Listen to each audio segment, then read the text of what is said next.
ترمیم کے بعد حکومت کسی بھی سائبر معاملے پر مشترکہ تحقیقاتی ٹیم بھی بنا سکے گی۔ اس معاملے پر ہم بات کریں گے، ہمارے ساتھ موجود ہیں شریک chairperson human rights commission of Pakistan محترمہ منیزہ جہانگیر صاحبہ۔ بہت بہت شکریہ منیزہ صاحبہ وقت دینے کے لیے۔ منیزہ صاحبہ، یہ ریگولیشن تو ضروری ہے نا، سوشل میڈیا ہو یا مین اسٹریم میڈیا ہو، اور اس کے لیے قوانین کی بھی ضرورت ہوتی ہے۔ کوئی ٹھوس وجوہات اس وقت تک صحافتی تنظیمیں یا ہیومن رائٹس کی تنظیمیں وہ فراہم نہیں کر سکیں کہ اس کی مخالفت کیوں کی جا رہی ہے؟ نہیں مسعود صاحب، میں نہیں سمجھتی کہ اس قانون کی ضرورت تھی، چونکہ پاکستان کے اندر آلریڈی حتیق عزت کا قانون موجود ہے۔ یہ خاص ٹرائیبیونلز بنانے کی کیا ضرورت تھی؟ آپ پیرلل جوڈیشل سسٹمز ہمیشہ کیوں بناتے ہیں؟ آپ نے کیا ٹیررزم کے لیے ایک پیرلل جوڈیشل سسٹم، آپ نے اینٹی ٹیررزم کورٹس بنائے، پھر آپ نے ملٹری کورٹس بنائے، اسے کیا دہشت گردی ختم ہو گئی؟ بالکل ختم نہیں ہوئی۔ ہم یہ کہتے ہیں کہ جو کامن لا ہے، جس کے پاس رائٹ ٹو فیئر ٹرائل کے وہ تمام تقاضے پورے کرتا ہے، آپ وہاں پہ جو بھی اکیوزڈ ہے اس کو لے کے آئیں۔ جب آپ اسپیشل ٹرائیبیونل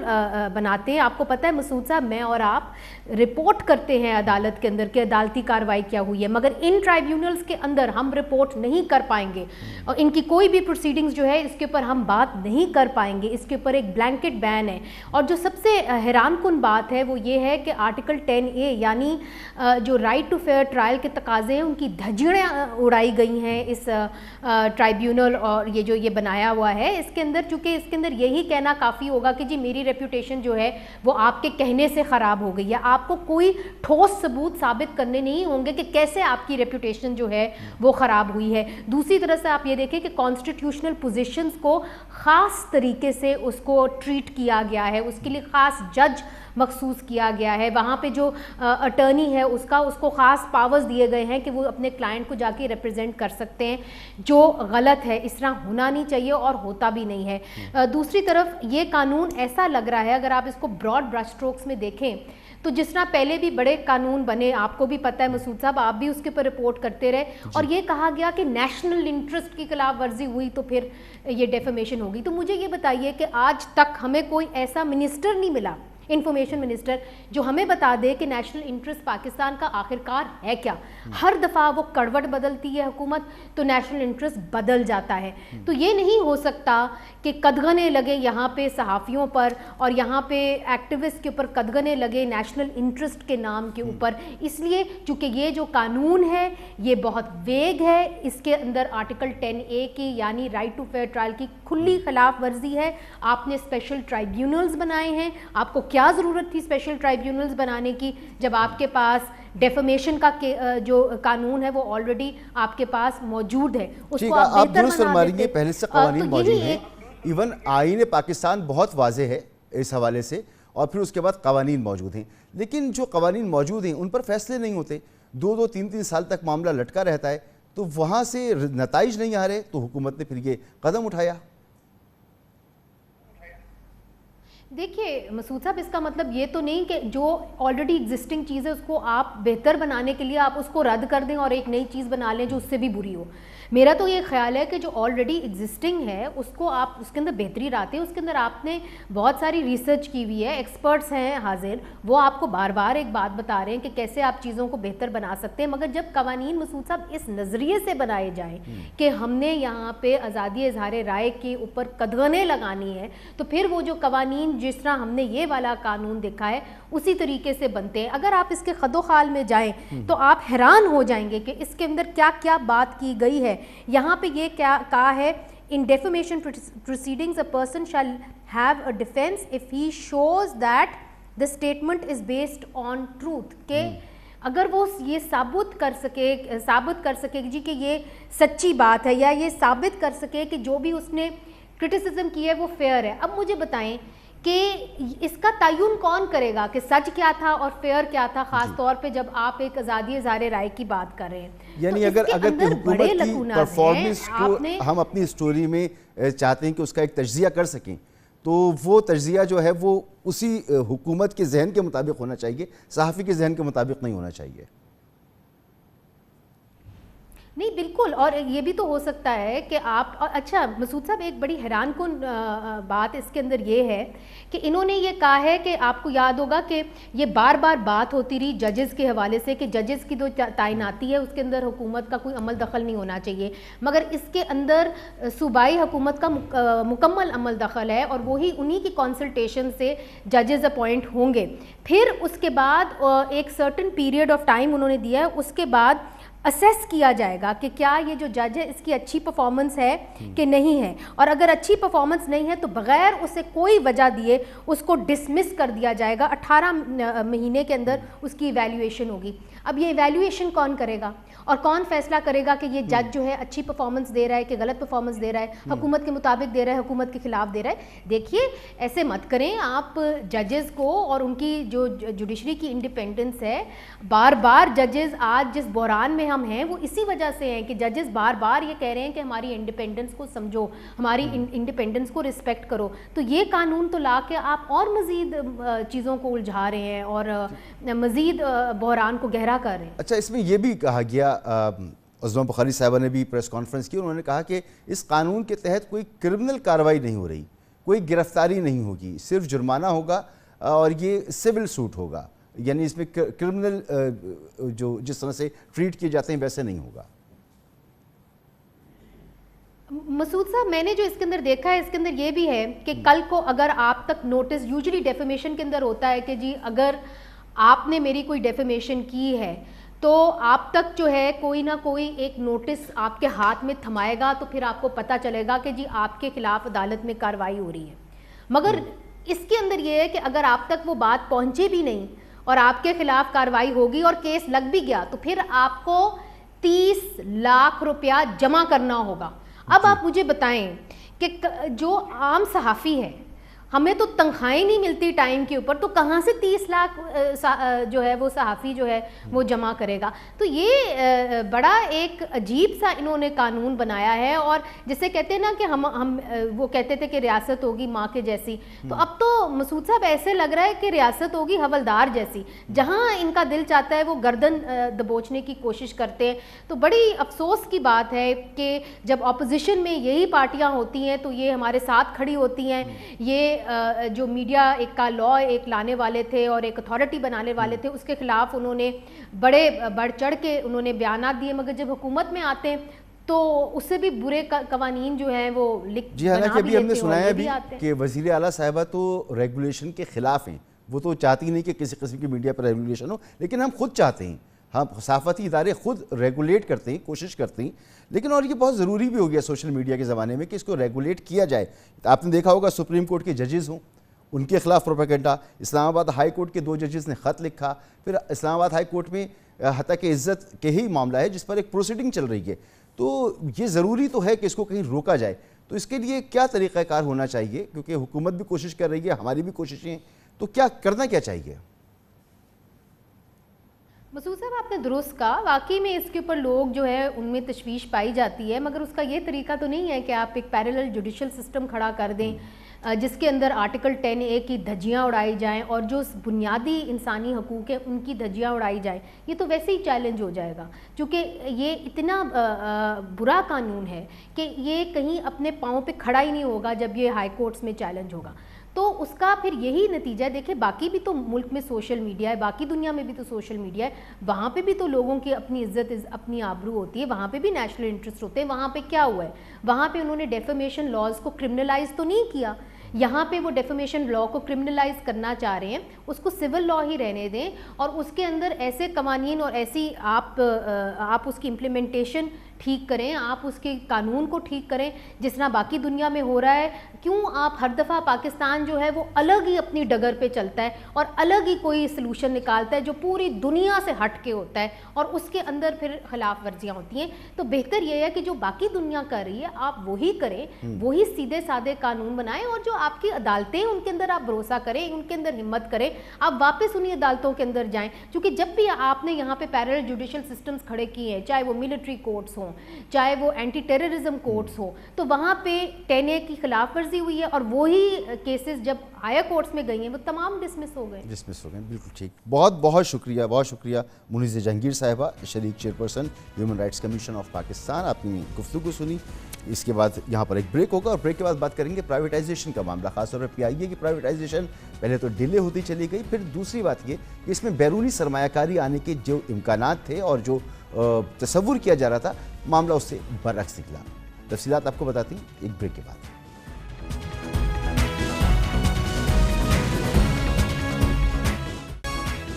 پاکستان میں نجکاری ہمیشہ سے ایک غیر مقبول موضوع رہا ہے, اور خدا کا شکر ہے کہ SIFC کی چھتری تلے ریاست پاکستان نے بیمار قومی اداروں میں اصلاحات کے ان کی نجکاری کو یقینی بنانے کے اقدامات شروع کیے, اور ایک ٹیسٹ کیس کے طور پر قومی ایئر لائن PIA کی پرائیویٹائزیشن کی ورکنگ سے اس عمل کا آغاز کیا. اس سلسلے میں تمام قانونی اور مالیاتی انتظامات مکمل کر لیے گئے. PIA ہولڈنگ کمپنی تشکیل سے نجکاری کے لیے اسکیم آف ارینجمنٹ کی منظوری دی گئی. پچھلے مہینے PIA کی خریداری میں اظہار دلچسپی کے لیے پیشکش طلب کی گئی. انٹرنیشنل انویسٹرز کو متوجہ کرانے کے لیے بیرون ملک روڈ شوز کیے گئے. پچھلے ماہ اظہار دلچسپی جمع کرانے کی تاریخ میں 15 دن کی توسیع بھی کی گئی. کئی ہفتے متواتر خبریں سامنے آئیں کہ PIA کی نجکاری کے لیے جرمنی، فرانس، ترکی، ملائیشیا، ہالینڈ، قطر اور متحدہ عرب امارات کے سرمایہ کار دلچسپی لے رہے ہیں. سعودی سرمایہ کاروں کو بھی PIA کی نجکاری کے لیے آفر کی گئی. گمان تھا کہ ایمریٹس اور قطر ایئر ویز کی PIA پر خاص نظر ہے, تاہم یہ تمام قیاس آرائیاں تحلیل ہو گئیں جب 8 اداروں کی بڈنگ پر حتمی کوالیفیکیشن اسٹیٹمنٹ سامنے آئی, جن میں 90% پاکستانی کاروباری ادارے ہیں. لگتا ہے خلیجی ممالک نے PIA کی خریداری میں شمولیت سے بظاہر اعتراض کیا, جبکہ ایک چینی کمپنی نے بھی پاکستانی کنسورشیم کا حصہ بن کر PIA میں دلچسپی کا اظہار کیا. گویا PIA کی نجکاری سے براہ راست غیر ملکی سرمایہ کاری کا خواب تاحال تعبیر سے کوسوں دور ہے, اور خدشہ ہے کہ حکومت کی جانب سے PIA کی نجکاری کی پہلے مئی اور پھر جون یا جولائی کی ڈیڈ لائن بھی کہیں مصلحتوں کی نظر نہ ہو جائے. سابق نگراں وزیر نجکاری فواد حسن فواد نے نہ صرف PIA کی بروقت پرائیویٹائزیشن کی یقین دہانی کرائی تھی, بلکہ خلیجی ممالک کی جانب سے PIA کی نیلامی میں دلچسپی کے اظہار کا بھی بتایا تھا, اور قرائن و شواہد اس کے برعکس ہمارے سامنے. ماضی کی حکومتوں میں بھی PIA کی نجکاری کے متعدد بار اعلانات ہوئے, لیکن ہر بار سیاسی مجبوریاں اور پیلپا اور دیگر یونینز کے احتجاج کی وجہ سے نجکاری کا فیصلہ واپس لینا پڑا. لیکن اس بار IMF کا شدید اصرار ہے کہ پاکستان خسارے میں چلنے والے قومی اداروں کی نجکاری کے وعدے کے مطابق اس کو یقینی بنائے, ان کی نجکاری کرے, جبکہ SIFC نے قومی ایئر لائن کو خسارے سے نکالنے کی ٹھان لی ہے. اس لیے امید کی جا سکتی ہے کہ PIA کی نجکاری کا اہم سنگ میل کسی نہ کسی طرح عبور ہو سکتا ہے. یہ اہم معاملہ ہے, اس پر ہم بات کریں گے. ہمارے ساتھ موجود ہیں سابق وزیر خزانہ ڈاکٹر مفتاح اسماعیل صاحب. بہت بہت شکریہ سر وقت دینے کے لیے. ڈاکٹر صاحب فرمائیے گا, PIA کی بڈنگ کے لیے بڑے دعوے کیے گئے, بڑی کوششیں ہوئیں, بیرون ملک روڈ شوز ہوئے, غیر ملکی سرمایہ کاروں کو اٹریکٹ کرنے کے لیے جو کچھ ہم کر سکتے تھے ہم نے کیا, لیکن جب بڈنگ کے بعد یہ فہرست ہمارے سامنے آئی ہے تو لگتا ہے کہ اس میں تو پاکستانی سرمایہ کار 90% ہیں جنہوں نے کوشش کی ہے کہ وہ اس کو خریدنے کے عمل کا حصہ بنے. تو لگتا یہی ہے کہ بیرونی ملک سے جو سرمایہ کاری آنی تھی وہ خواب شرمندہ تعبیر نہیں ہو رہا. جی میں یہ سمجھتا ہوں مسعود صاحب کے بڑی اچھی بڈز آئی ہیں, مطلب بڑے اچھی سے مرادی کے بڑے اچھے گروپس نے, پاکستانی گروپس نے اس کے اندر انٹرسٹ شو کیا ہے. I am actually a little surprised at the number of people who have actually bid for it. اور اس میں سے اگر یہ 8-9 ہیں تو میرے خیال سے 4-5-6 اس میں سیریس بھی ہوں گے, اور 2-3 لوگ پہنچیں گے ڈیو ڈیلیجنس کے بعد آگے تک. تو میں تو سمجھتا ہوں کہ یہ بات ٹھیک ہے. دیکھیں مسعود صاحب, آپ باہر جو کمپنیاں آلریڈی پاکستان میں کام کر رہی ہیں اور جو نفع کر رہی ہیں اس کے ڈویڈنڈ ہم ترسیل نہیں کرتے. ہم بولتے ہیں وہ ڈالر کی شارٹیج ہے تو 6 مہینے ڈیلے ہوتا ہے, 8 مہینے ڈیلے ہوتا ہے, سال ڈیلے ہوتا ہے. تو جب آلریڈی باہر کی کمپنیوں کو جو یہاں پہ کام کر رہی ہیں ان کے پروفٹس ہم ٹرانسمٹ نہیں کر رہے, تو نیا آدمی کون آئے گا؟ مطلب اگر کوئی ایک, اور ناٹ کہ PIA کوئی ایسی ایسٹ ہے کہ کوئی ایمریٹس یا قطر یا اتحاد انٹرسٹڈ ہوں, لیکن کوئی چھوٹی ایئر لائنیں ہیں جیسے کہ اب شاید ایئر عربیہ یا وہ شارجہ کی کوئی ایئر لائن اس میں کسی کنسورشیم میں شامل ہیں, چھوٹی ایئر لائنیں شاید آ جائیں, لیکن کوئی بڑی ایئر لائن PIA تو بہت زیادہ ٹربل ہے, پاکستان سے ڈالر نہیں ملے گا تو لوگ نہیں آئیں گے اس کے اندر. تو یہ وہی سوال نا کہ SIFC کے تحت تو ہم یہ سمجھ رہے تھے کہ خاص طور پہ دوست ممالک جو ہیں ہمارے گلف کے ممالک ہیں وہ انویسٹمنٹ کریں گے اور اس کے علاوہ پھر دوسرے لوگ کریں گے، تو وہ خواب شرمندہ تعبیر نہیں ہو رہا، وہ انویسٹمنٹ نہیں آ رہی، تو اس کے لیے کیا کرنا چاہیے؟ SIFC آپ کو چلیں کسی کو زمین خریدنی ہے پاکستان میں ریفائنری لگانے کے لیے یا کوئی گندم گرو کرنے کے لیے، تو SIFC ان کو زمین دلوا دے گا، ریڈ ٹیپ کاٹ دے گا، کچھ معاملات آسان کر دے گا۔ SIFC ڈالر تو نہیں چھاپ سکتا ہے، اگر اسٹیٹ بینک کے پاس ڈالرز ہی نہیں ہوئے کہ وہ دے سکے باہر کے ملکوں کو ان کے پروفٹس یا ان کے ڈیویڈنڈس، تو وہ SIFC اس کا کیا کر سکتا ہے؟ تو جو آدمی پاکستان میں پیسے لگا رہا ہے وہ یہ بھی تو سوچے گا نا کہ میں پاکستان میں نفع کروں گا تو میں ڈالرز کیسے لے کے جاؤں گا، جب یہاں پہ چائنیز پاور پلانٹس ہیں جن کے آپ نے پتہ نہیں کئی سو ارب روپے آپ نے ابھی ٹرانسمٹ نہیں کیے ہوئے، یا پاور سیکٹر نے نہیں دیا، یا اگر ان کو روپیہ مل گیا تو ان کو ڈالر نہیں ملے، تو نیا سرمایہ کار آنے سے پہلے دیکھے گا تو صحیح نا کہ بھائی جب چائنیز لوگوں کی کمپنیز کو پیسے نہیں مل رہے ڈالر میں، تو مجھ کو بھی وہ بھی اسی لائن میں لگنا پڑے گا۔ اب یہ 6 مہینے 8 مہینے 9 مہینے کی ڈیلے سے ہم دے رہے ہیں، تو اس وقت نیا سرمایہ کار آئے ڈائریکٹ انویسٹمنٹ میں بہت بڑے سرمایہ کار لے کر، یہ بڑی بات ہوگی، میرے خیال سے یہ مشکل چیز ہے۔ جون کے آخری ہفتے تک وزیر اعظم نے کہا اور وزیر خزانہ نے بھی کہا کہ یا جولائی کے پہلے ہفتے تک یہ نجکاری کا عمل مکمل ہو جائے گا، تو آپ کو لگتا ہے کہ یہ عمل مکمل ہو جائے گا اس مدت میں؟ دیکھیے ابھی تو یہ میرے خیال سے پری کوالیفیکیشن میں ہے، پری کوالیفیکیشن کے بعد جب بیڈنگ کرنے سے پہلے شاید یہ لوگ ایک ڈیٹا روم کھلے گا، 1-1.5 مہینہ PIA کے ڈیو ڈیلیجنس کریں گے، تو میرا نہیں خیال ہے کہ جولائی کے پہلے ہفتے میں ہو جائے گا، لیکن چلو جولائی نہیں تو اگست تک ہو جائے گا، 15 اگست تک ہو جاتا ہے، 14 اگست تک ہو جائے تو بڑی اچھی بات ہے، چلیں اگست نہیں سپٹمبر بھی ہو جائے تو ٹھیک ہے، لیکن میرا نہیں خیال ہے کہ جولائی میں ہوگا، آئی تھنک کہ اگست سے پہلے مجھے مشکل لگ رہا ہے۔ اور یہ کتنا ضروری ہے کہ IMF کے پروگرام سے پہلے یہ عمل مکمل ہو جائے تاکہ IMF کا اعتماد بحال ہو؟ دیکھیے جہاں تک ہم پہنچے ہیں کبھی ادھر تک نہیں پہنچے تھے PIA کے لیے، اب آپ نے بٹس کی پوری کوالیفیکیشن کر لی ہوگی، اس کے بعد صرف چیز رہ گئی ہوگی کہ آپ ایک ڈیٹا روم کھولیں گے، وہ کمپنیز ڈیو ڈیلیجنس کریں گی، PIA کے بارے میں سوالات پوچھیں گی، PIA کے جہازوں کو انسپیکٹ کریں گی، PIA کے اکاؤنٹس کو انسپیکٹ کریں گی، وہ سب چیزیں دیکھیں گی کہ ایسٹ لسٹ کیا ہے۔ اس چیز کے اندر بہت جلد نہیں ہو سکتی، کچھ اس کا وقت لگتا ہے، وہ وقت درکار بھی ہوتا ہے کمپنیز کو، خریدنے والے کو بھی، اور ہم کو بھی یہ سوچ سمجھ کے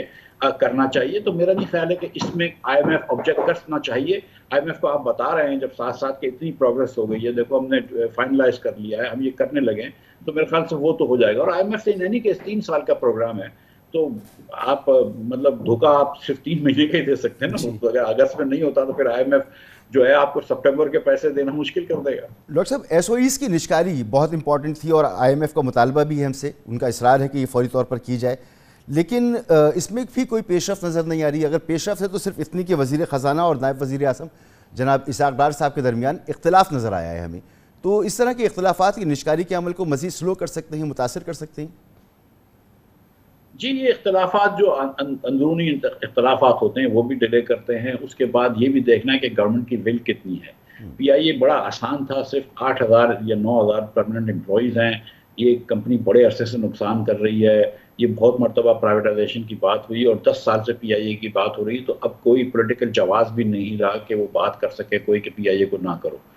جب آپ ڈسٹریبیوشن کمپنیز پہ آئیں گی، لیسکو پہ آئیں گے، فیسکو پہ آئیں گے، تو اس وقت جو ہے وہ حکومت کا ٹیسٹ ہوگا۔ اللہ کرے، میں دعا کرتا ہوں کہ یہ ٹیسٹ پاس ہو جائے، لیکن پچھلے ان کے جو رویے ہیں اور جو بہادری دکھائی ہے انہوں نے، اس سے لگتا نہیں ہے کہ یہ کر گزرے، اللہ کرے ہو جائے۔ اگر SIFC تھوڑی سی ان کو ہمت دلا دیتا ہے تو یہ شاید ہو جائے، اور یہ لیکن بہت ضروری ہے کہ ڈسٹریبیوشن کمپنیز اور سوئی گیس کی کمپنیز اور جتنی بھی کمپنیاں ہیں وہ پرائیویٹائز ہو جائیں، اور آج میرے خیال سے یہ بات بھی آئی ہے کہ کچھ ٹرین کی ریل کی کمپنیوں کو بھی پرائیویٹائز کرنا ضروری ہے، لیکن حکومت کا یہ بالکل، ہماری حکومت کا کام نہیں ہے کہ یہ ریل چلائے یا یہ پیٹرول پمپ چلائے، ان سب چیزوں کو نجکاری کرنا ضروری ہے، ورنہ یہ اصلاحات نہیں ہو سکیں گی، اور ورنہ یہ ان کی جو قیمتیں ہیں جو بڑھی گئی ہیں وہ کم نہیں ہو سکیں گی۔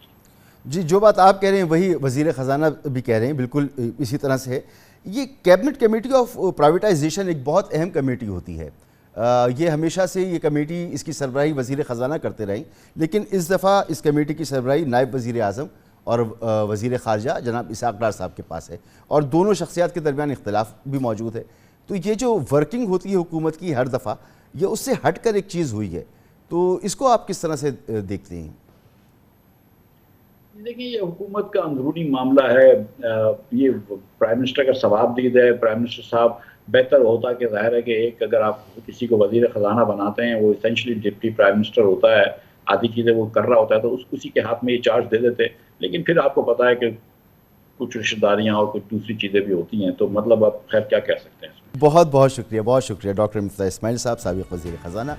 آپ نے گفتگو سنی, اس کے ساتھ پروگرام کا وقت یہاں ختم ہوتا ہے. آپ سے اجازت چاہیں گے. اللہ حافظ.